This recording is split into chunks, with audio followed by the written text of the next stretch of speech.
운행하시기 바랍니다. KBS 교통정보센터에서 정현정입니다.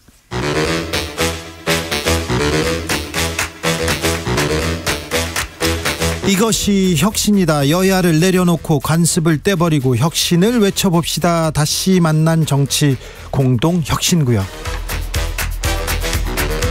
수요일 주진우 라이브는 정쟁 비무장지대로 변신합니다. 주진우 라이브가 지정한 여야 혁신위원장 세 분 모셨습니다. 김용태 전 국민의힘 최고위원. 네, 안녕하세요. 김용태입니다. 류호정 정의당 의원. 네, 류호정 정의당 의원입니다.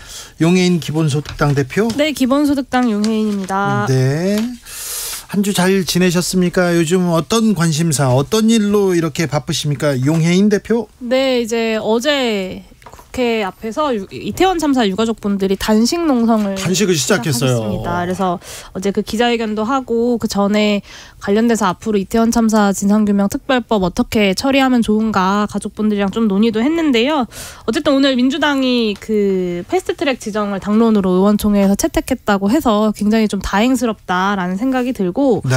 21대 국회 임기 내에 이태원 참사 특별법 표결을 하려면 6월 말까지 반드시 패스트트랙 지정을 해야 하거든요. 네. 그래서 유가족분들께서 이를 위해서 좀 단식을 시작을 하셨고, 한 분은 지병도 있으세요. 네. 근데 자식을 잃은 부모가 지병이 있음에도 불구하고 곡기를 끊었다는 건 정말 목숨을 걸고 하겠다라는 결기를 보여주신 거라고 생각하고, 이제는 유가족이 결단할 때가 아니라 국회가 결단할 때다라는 생각이 듭니다. 국민의힘에서도 좀 나서서 박희영 구청장 유가족 좀 만나라고 하고 좀 그래 보세요. 제가 말씀드린다고 구청장께서 만나시겠습니까마는 네. 말씀하신 대로 유가족의 그러한 어떤 가족의 이런 슬픔을 100% 저희가 공감을 할 수는 없겠지만, 그 슬픔 굉장히 이렇게 헤아려였을 때 엄청 슬프겠죠. 근데 네. 여기에 대해서 어쨌든 국회가 이 특별법에 대해서 지금 여러 가지 논의가 있잖아요. 네. 조사위에 대한 권한의 범위라든지 아니면 그 피해자 범위, 피해자의 어떤 지원 규모에 대해서 사실 이 이견이 있는 게 굉장히 많아요. 그래서 이번 기회에 좀 어떤 다시 한번 국회가 여기에 대해서 좀 논의를 할 필요가 있지 않나 생각도 해봅니다. 류호정 의원. 저는 주말 뉴스를 보고 조금 화가 났었는데요. 어떤 뉴스요? 대구 퀴어 퍼레이드. 아, 예. 제가 노노 갈등, 노사 갈등 이런 건 많이 봤지만 공공 갈등은 처음 봤거든요. 대구 네. 경찰과 대구시 공무원분들 네. 네, 충돌 보면서 아이고 주말에 또 애꿎게 이렇게 동원된 공무원분들이 또 안 됐다 싶기도 하면서, 이제 7월 1일에 이제 서울 퀴어 퍼레이드 예정돼 있잖아요. 네. 꼭 가야겠다 다짐을 했습니다. 여기도 마찬가지예요. 사실 그런데 외국에, 해외에 어떻게 보도될지 그게 걱정이 될 정도였어요. 저는 일단 기본적으로 홍준표 시장의 그런 대응에 저는 동의를 하는데, 다만 그걸 떠나서 홍준표 시장은 확실히 정치인이구나. 그러니까 그 대구의 그러한 일들을 중앙으로 딱 끌고 오셔가지고 굉장히 많은 관심을 받게 하는 그런 측면에서 굉장히 노련하다. 이런 생각. 여기에서 정치의 유불리를 따질 일이 아니에요. 인권의 문제인데. 인권의 문제. 어쨌든 다수의 어떤 시민에 대한 그런 결국에 그 이제 사회적 합의에 대한 문제인 건데, 여기서 그걸 논하자는 것이 아니라 홍준표 시장의 그런 대응 방식이나 이런 거 봤을 때 확실히 홍준표 시장의 어떤 그런 대응 방식이 노련하구나. 홍준표 시장의 대응에 동의하신다고 말씀하셨는데, 그러니까 생각에 동의하신다고요? 예. 놀랐군요. 네, 전 달라요. 네. 우선 좀 더 길게 이렇게 이야기할 시간이 있는 건가요? 사실 공공성 있는 집회냐 아니냐 이런 거를 막 하시는데, 그런 행사에 참여하는 시민의 행동이 옳다고 판단할 때 버스를 우회하게 하고 말고 하는 게 아니라, 그 시민과 교통을 이용하는 시민의 안전을 위해서 하는 조치잖아요. 그런 점에서 저는 조금 본질 호도라고 봤고, 정치적 행위다라는 점에 저도 동의합니다. 한 10시 반 정도쯤에 오셔서 사진 하나 찍고 헤드라인으로 나올 만한 멘트 하나 뽑으시고 그냥 가신 것 같더라고요. 네.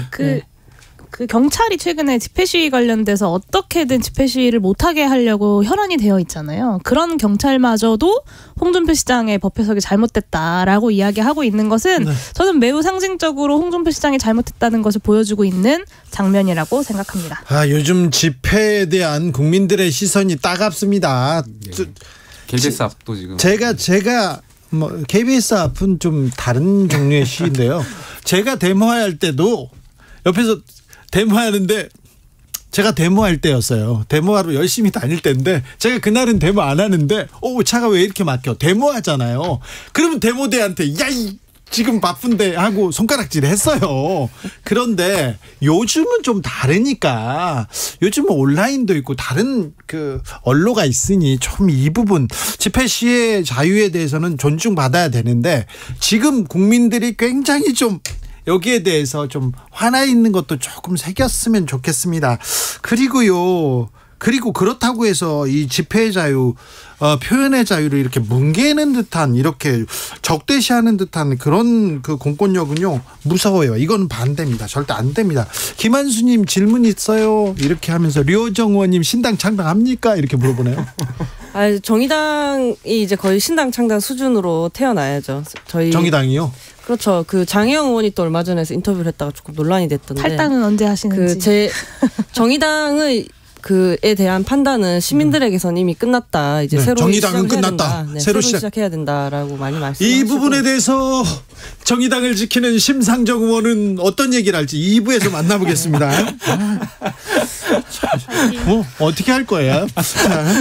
윤석열 대통령 엑스포 유치를 위해서 프랑스에서 파리에서 이렇게 막 연설했어요. 어떻게 보셨습니까? 저는 일단 대통령께서 직접 연설하시고 이제 PT 경쟁 PT 참여하는 저는 좋게 봤습니다. 그래서 어제 그 관련해 가지고 이제 엑스포라는 것이 어떻게 보면 문화의 힘이잖아요. 대한민국이 그 전에 뭐 올림픽이라든지 월드컵이라든지 이런 것은 어떻게 보면 하드 파워에 대한 면모를 좀 보여줄 수 있었더라면 엑스포는 대한민국이 갖고 있는 소프트 파워를 전 세계에 이제 널리 알릴 수 있고 또 그러한 과정에서 어제 PT를 잘 설명했었던 것 아닌가 그런 생각도 했습니다. 간만에 이제 1호 영업사원으로서의 모습을 잘 이렇게 보여주셨다고 생각해요. 예. 엑스포가 이제 경제적 효과에서는 월드컵이나 올림픽보다 크다는 얘기도 있더라고요. 이제는 올림픽 뭐 월드컵은 좀 다르지만 올림픽 치러가지고 뭐 경제 효과를 그런 거 없어요. 굉장히 대한민국 규모가 또 있죠. 네, 그렇죠. 네. 그래서 이 규모가 엄청나서 네. 국가 원수인 대통령 그리고 이제 민관이 다 힘을 합쳐서 이 최선을 다하는 모습을 본 게 국민으로서는 또 보기 좋았습니다. 네, 저는 좀 대통령께서 당면한 복합 위기에 대응하자 그리고 보편적 가치를 지켜내자 이런 연설을 하시면서 이제 미래를 이야기하셨는데 대한민국의 시계를 과거로 되돌리고 있는 대통령께서 미래를 이야기하시는 게 참 부끄럽다라는 생각이 들었고요. 뭐 언론 탄압 관련돼서 그리고 노동 탄압 관련돼서 각종 지표들이 하락하고 있는 거 다 알고 계시니까 더 길게 얘기하진 않겠습니다. 근데 과거로 퇴행하고 있는 대통령의 미래 이야기를 과연 누가 진지하게 들을까라는 말씀을 좀 드리고 싶고 또 한 가지 말씀드리고 싶은 건 보수 언론에서 이 윤석열 대통령의 영어 실력을 칭찬하는 이 찬양 일변도의 기사들을 쏟아내고 있습니다. 근데 영어 잘하는 걸 좀 강조하고 싶으셨던 것 같은데 영어를 잘하는 게 멋져 보이는 그 시대의 감성인가 싶기도 하지만 저는 좀 부끄러웠고요. 기본적으로 언론이 그런 거 좋아합니다. 박근혜 전 대통령 영어, 중국어, 뭐 프랑스어 할 때 얼마나 햇볕 그 기억 나시죠? 박근혜 전 대통령이 버킹엄 궁이었던 것 같은데 영국 런던에 방문했어요. 그런데 그때 비가 그쳤나 봐요. 그래서 햇볕이 쨍쨍 대통령이 왔더니 햇볕이 쨍쨍 이렇게 비모 기자가 이렇게 기사 써가지고요. 네, 이 말씀 마지막으로 드리고 싶은데 대한민국 대통령이 해외 나가서 꼭 영어로 연설해야 되는지 사실 저는 잘 모르겠습니다. 그러니까 정부에서 정부의 일을 홍보하고자 하는 언론들에게도 좀 말씀을 드리자면 대통령이 영어를 잘하시는지보다 어떤 성과를 내셨는지 국민들께서 궁금해하시지 않겠습니까? 그래서 영잘할 보도는 좀 이제 그만 봤으면 좋겠습니다. 엑스포를 위해서 어디까지 했다, 어떤 노력을 하고 있다 이런 보도가 좀 나와야 더 나왔으면 영어 연설보다 말입니다. 이렇게 열심히 하는 거 의욕을 가지고 이렇게 말하는 거는 좋은데요. 너무 열심히 하는 것 같아서 저는 좀 걱정이 됩니다. 수능 발언 있지 않습니까? 이거 원론적인 얘기만 하면 국민들이 다 끄덕끄덕 했을 텐데 몇 발자국을 들어가면서 국장 과장들이 얘기해야 될 내용들이 나오면서 조금 학생들 그리고 교육 현장은 조금 혼돈에 빠졌습니다. 그러니까 뭐 대통령 말씀에 저는 뭐 그 대통령 말씀에 공감하지 못하는 국민들이 얼마나 있으시겠어요. 뭐 당연히 공교육을 정상화하자, 사교육의 어떤 그러한 막대한 비용을 좀 들어가는 것을 좀 줄여나가자, 이런 취지는 당연히 공감을 하죠. 다만 수능이 150여일밖에 남지 않은 상황에서 이 말씀이 자칫 정말 그 교육 당국의 학부모들이나 학생들한테 갈 그러한 혼선을 생각했더라면 과연 시기적으로 적절했을까에 대한 의문이 남는 건 당연한 것이고요. 그러한 혼란이 저는 결국에는 사교육 시장을 더 크게 키우지 않을까에 대한 생각이 있어요. 제가 학생 때 생각을 해보면 혼란스러울 때 결국엔 더 학생들은 사교육 시장에 의존하는 경향이 있었던 것 같거든요. 지금 뭐 학원에서는 모여가지고요. 킬러 문항이 사라지면 또 준 킬러 문항, 그리고 다른 문항 어떻게 할까 지금 개발하고 있답니다. 불안하니까요. 근데 네. 저는 제가 좀 가방끈이 짧아서 그런지 제가 잘 못 배워서 그런지 저는 아직까지도 의문인 게 이주 장관이 했던 말씀과 그 대통령의 말씀과는 글쎄 뭐가 다를까에 대한 생각을 좀 해봤어요. 그러니까 네. 두 분이 말씀이 결과적으로 비슷한 것 같은데 네. 같아야죠. 좀 제가 가방끈이 좀 짧아서 이해를 잘 못한 것 같습니다. 같아야 되는데 약간 뉘앙스가 제 잘못입니다. 네. 누가 이해를 못하는. 총선이 1년 남아가지고 고생이 많으시네요. 아니 이주 부총리도 자기 잘못이라고 자기가 대통령한테 배우고 있다고 얘기합니다. 네, 뭐 교육부 공무원 분들 사회생활 하시느라 고생이 되게 많으신 것 같고요. 사실 뭐 지금 경향 자체가 좀 괜히 이제 알아보게 됐는데 뭐 킬러 문양에서 뭐 준킬러로 넘어가고 있다 뭐 이런 얘기들 하시더라고요. 근데 그런 가운데 또 굳이 뭐 킬러 문항 없애겠다 하시면 그럼 여기서 뭘 더 한다는 말인가 하는 생각도 들게 되고 뭐 어떻게 되는 건가? 그럼 혼란이 더 가속화되고 혼란이 가속화되면 사실은 사교육을 더 찾게 되죠. 이런 상황에서는. 게다가 큰 정책 변화는 보통 한 1, 2년 전에 알려줘서 내가 수능 칠 때쯤이면 이렇게 하게 되겠구나 하고 예상 가능하게 하는데 지금 너무 급하게 발언하시지 않았나 싶기도 하고 계속해서 킬러 문항이니 뭐 이권 카르텔이니 말씀하시는 걸 보면 굉장히 이제 검찰 같은 모습인 거죠. 자꾸 뭘 때려잡으려고 하시는 거죠. 근데 글쎄요. 킬러 문항 이런 거는 이제 핀셋 규제라 할까요? 굉장히 사소한 거여서 이거 하나 이렇게 때려잡는다고 해서 과연 큰 문제가 해결이 될까 싶습니다. 네, 좀 이런 논란들이 반복되는 구조가 있잖아요. 대통령이 한 말씀 하시면 그걸 가지고 이게 무슨 뜻인지를 가지고 막 언론과 이제 참모들이 막 해석을 하고 혼란들이 벌어지는 이제 매번의 패턴이 있는데 이 패턴들의 배경에는 좋아 빠르게 가라는 윤석열 대통령의 어떤 행동 방식이 있는 것 같습니다. 근데 빠르게 가는 건 좋은데 어느 방향으로 갈지를 정해야 빠르게 갈 수 있는 거잖아요. 근데 이 어느 방향으로 갈지를 아무도 함께 논의하지 않고 오로지 대통령의 머릿속에만 그것이 존재하고 그것을 해석하기 위한 여러 가지 해석 논쟁들만 존재한다는 것이 좀 비극적인 상황인 것 같고요.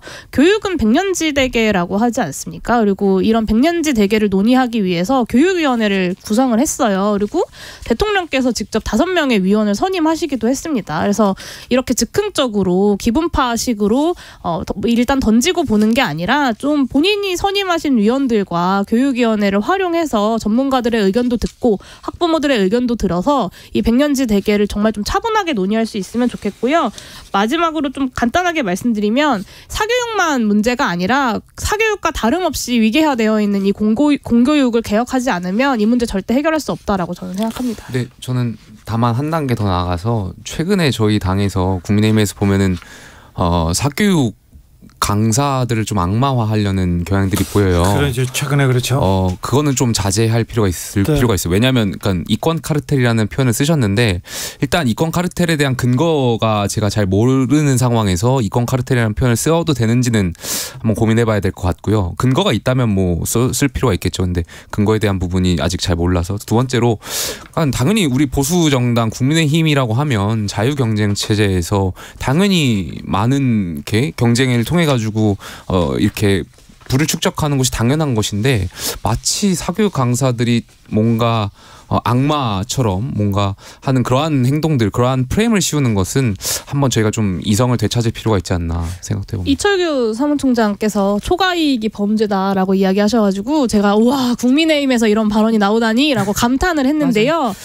그 말이 진심이기를 저는 바라고 진심이라면 우리가 이제 지금 다른 이미 분야도 국회에 발의되어 있는 법안들이 있습니다. 뭐 제가 아는 횡재세 법안도 있고요. 정의당에서도 이제 초과이익 관련돼서 낸 법안들이 있는데 이 법안들 심사를 국민의힘과 정의당과 기본소득당이 함께 손모아서 할 수 있지 않을까라고 기대해 네, 봅니다. 맞아요. 저도 그 말씀 들으면서 야 이제 정말 진보 보수의 구분이 없어지는 새로운 시대로 가는 건가 하는 생각이 들 정도였고요. 네. 사실 그 이권 카르텔이라는 것도 우선 그 이전의 문제가 저희 다 알잖아요. 1점 차이로 뭐 대학 갈리고 간판 갈리면 직업 규모 뭐 복지 임금격차 주거 환경 등등 갈려서 그러니까 나뉘어서 뭐 나중에 뭐 결혼이나 출산 후에 그것이 대물림되는 이 사회 안에서 이 사교육 열풍 또한 있는 거잖아요.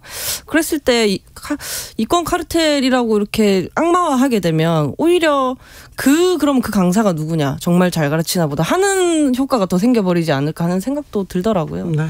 네. 다 참 거기까지 가네요.